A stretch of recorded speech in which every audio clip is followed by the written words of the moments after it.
साथियों, उपनिषद शब्द की व्युत्पत्ति को चतुराई से विपरीत व्याख्या के ढांचे में इस प्रकार गढ़ा गया है कि यह देसी छात्र की समझ से बाहर रहे। किसी भी शब्द के प्रचलित अर्थ जो किसी अशिक्षित की समझ में भी आ जाए तो ही उन्हें व्युत्पत्ति का आधार बनाना चाहिए। इस व्युत्पत्ति में आरण्यक शब्द नहीं आता और इसका संबंध उपनिषद शब्द से न होते हुए भी सामान्य अर्थ में सटीक बैठता है। यही बात वेदांत सूत्र और वायु पुराण के शूद्र शब्द के संबंध में प्रकट होती है, जिसमें शूद्र का अर्थ शोकग्रस्त लोग स्थापित किया गया है। अतः इस अर्थ को हमें निरर्थक और मूर्खता मानकर अस्वीकृत कर देना होगा।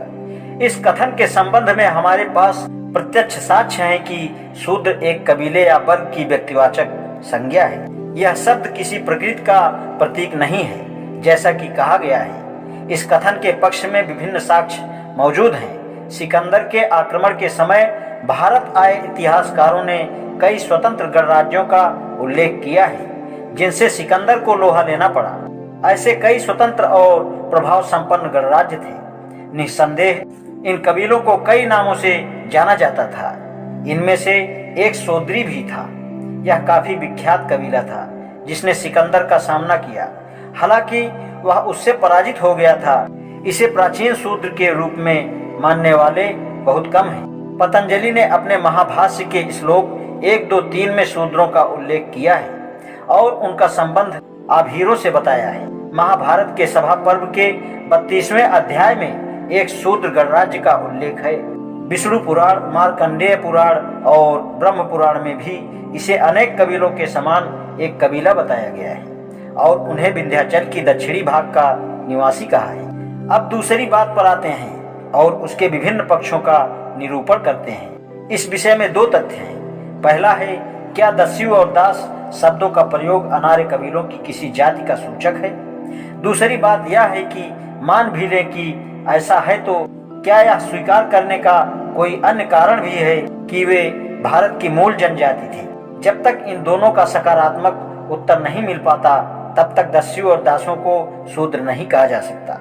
जहां तक दस्युओं का प्रश्न है, ऐसा कोई साक्ष्य नहीं मिलता कि इन्हें अनार्य जाति के रूप में माना जा सकता है। दूसरी ओर इस निष्कर्ष के पक्ष में ऐसे ठोस प्रमाण मौजूद हैं कि दस्यु शब्द उन लोगों के लिए प्रयोग किया गया है जो आर्यों के धर्म का पालन नहीं करते थे। इस संबंध में महाभारत के शांति पर्व के 65वें अध्याय का 23वां श्लोक देखा जा सकता है। दृश्यन्ते मानुषे लीके सर्ववर्णेषु दस्यवः लिंगांतरे वर्तमाना आश्रमेषु चतुर्धवपि, अर्थात सभी वर्गों और सभी आश्रमों में दस्यु मौजूद है।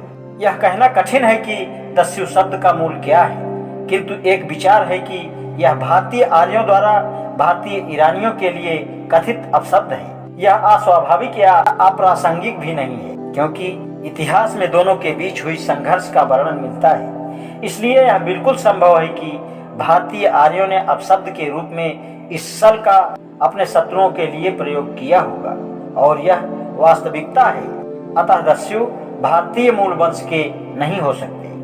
आज इतना ही, शेष कल। धन्यवाद।